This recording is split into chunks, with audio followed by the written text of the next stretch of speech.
Shalom, salam damai sejahtera dalam kasih Tuhan. Dari Padepokan Diakonia Mitra Kinasih, saya Lukas Eko Sukoco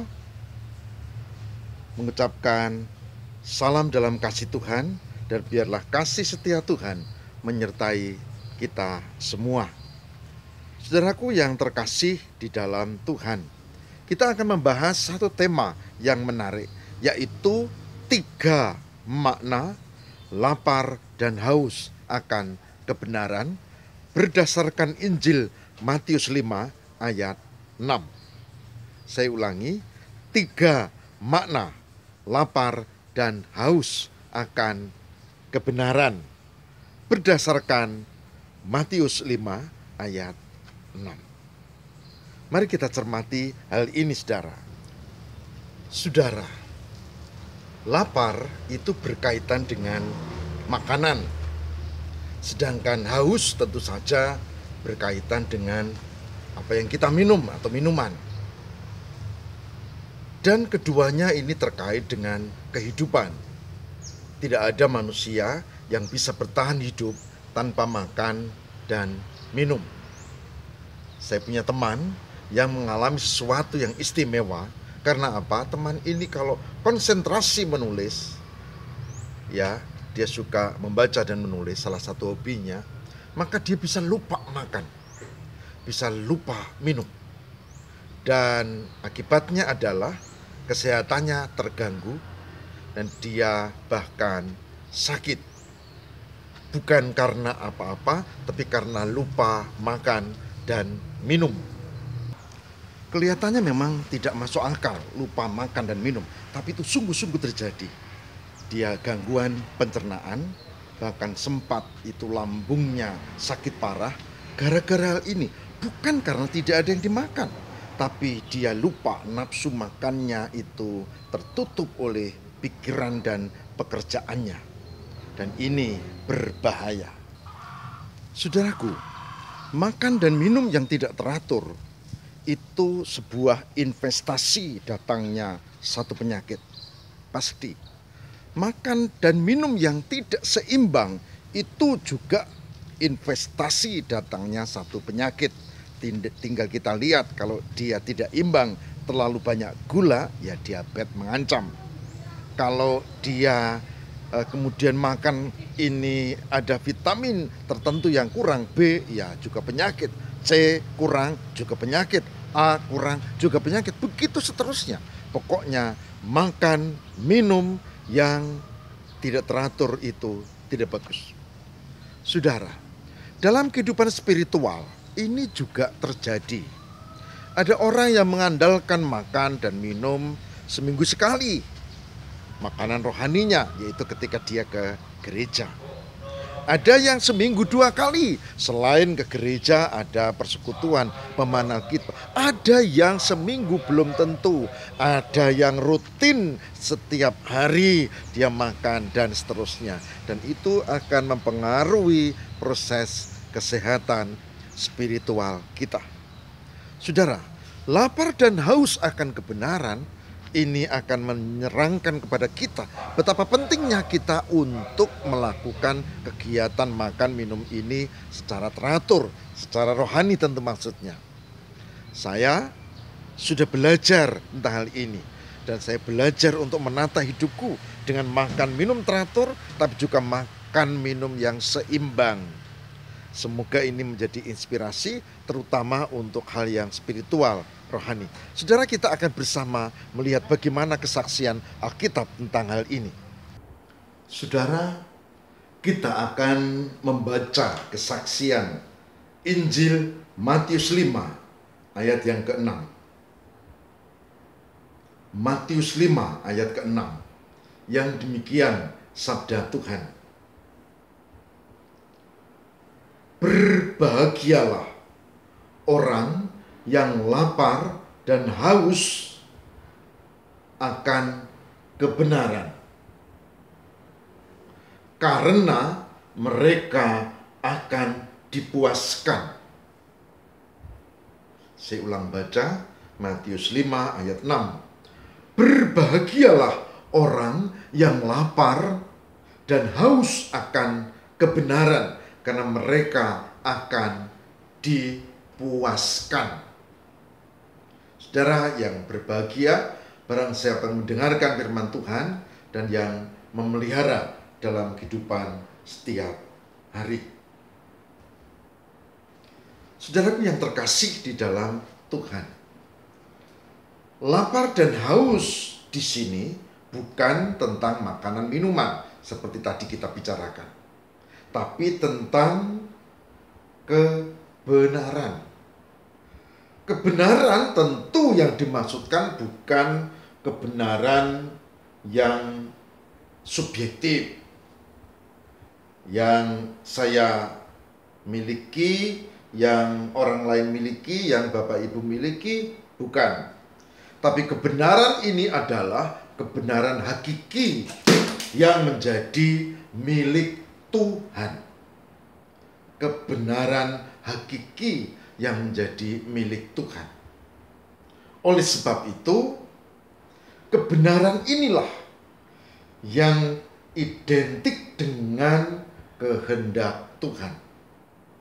Dengan kata lain, lapar dan haus akan kebenaran berarti lapar dan haus kerinduan untuk melakukan kehendak Tuhan.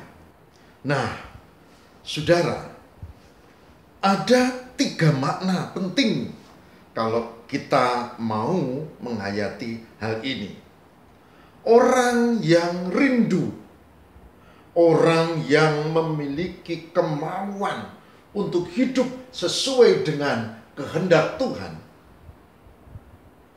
Yang pertama adalah orang yang pernah hidup dalam dosa. Dia merasakan bagaimana hidup dalam dosa itu hatinya tidak tenang. Kemudian pikirannya kemerungsung, tidak ada kebahagiaan karena hidupnya di luar Tuhan. Inilah yang ada di dalam kisah-kisah Alkitab. Orang yang bergelimang dengan harta, tapi dia datang kepada Yesus dan dia ingin untuk melakukan kehendaknya. Contoh yang populer, Zakeus misalnya. Dan nanti dia bertobat, dia akan ambil sebagian hartanya, diberikan kepada orang-orang termasuk yang telah ia rugikan. Jadi makna yang pertama, lapar dan haus akan kebenaran, itu ada pada orang yang hidup dalam dosa dan dia memiliki kerinduan untuk bertobat. Itu yang pertama. Makna yang kedua, lapar dan haus akan kebenaran itu terjadi pada orang yang beriman, saudara dan saya yang masih hidup, dan kita mengalami berbagai dinamika kehidupan. Seperti Petrus yang hari ini lantang berkata, sekalipun semuanya meninggalkan engkau, tapi aku, Petrus, akan membelamu sampai mati. Dan Yesus berkata, sebelum ayam berkokok 3 kali, engkau telah menyangkal aku, Petrus. Penuh dinamika. Dan ketika kemudian Petrus menyangkal, dia merasakan haus akan Tuhan. Dia datang, dia menangis. 3 kali dia menyangkal. Kita sudah tahu kisah ini, bukan?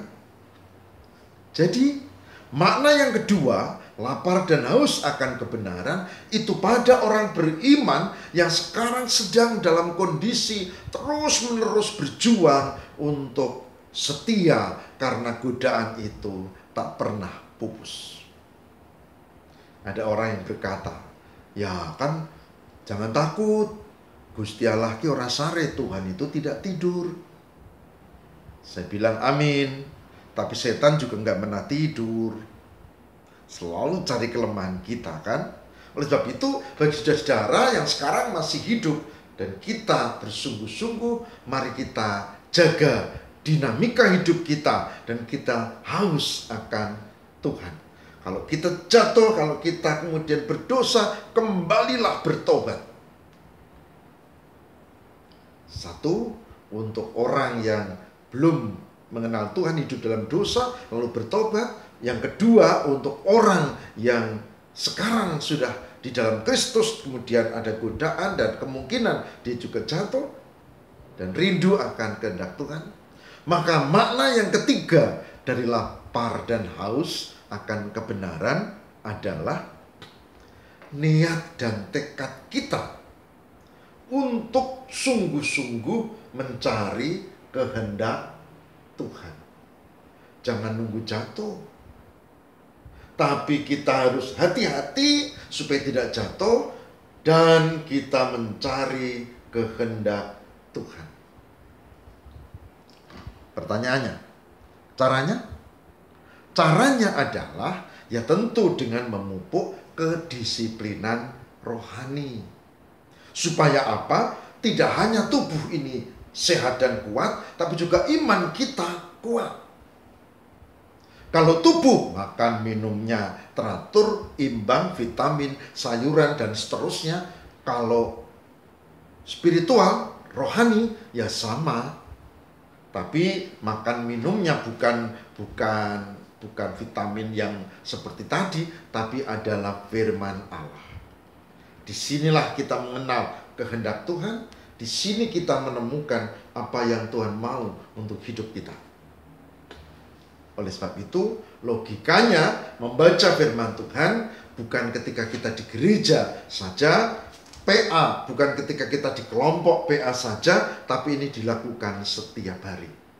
Dan program ini menolong kita bagi yang sungguh-sungguh sadar untuk kita punya makanan rohani setiap hari. Saudara, niat. Lalu cukup dengan Alkitab? Tidak. Kita juga harus belajar untuk sungguh-sungguh membina relasi di dalam doa. Lalu kita juga harus belajar untuk mendalami firman Tuhan, doa, tapi juga lakukan aktivitas bersama-sama dalam komunitas orang beriman. Ya, kebaktian tentu PA atau juga termasuk diskusi, bahkan juga aktivitas lain dalam rangka ini. Puasa, doa pribadi, itu contoh, retreat, dan seterusnya. Saudara, jadi lapar dan haus akan kebenaran terjadi pada orang yang tidak mengenal Kristus, lalu bertobat, sudah mengenal Kristus, dan tersandung, lalu bangkit. Dan yang ketiga, bagi yang sudah mengenal Kristus dan jaga diri untuk kita memiliki kesehatan spiritual. Saudaraku, sebagai hambanya saya mengajak, mari kita pupuk kesehatan kita. Mari kita lakukan hal ini dan kita termasuk orang yang lapar dan haus akan kebenaran Tuhan. Tuhan memberkati. Amin. Mari kita berdoa.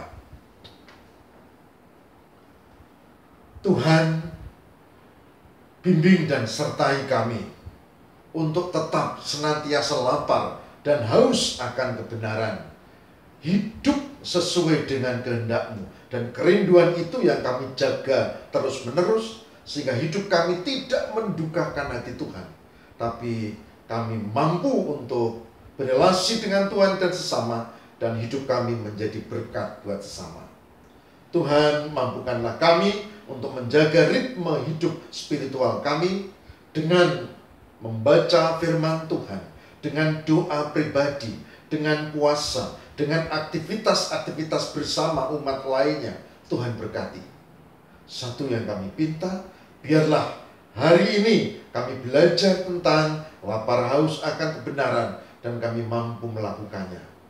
Demi Kristus pengantara kami berdoa. Haleluya.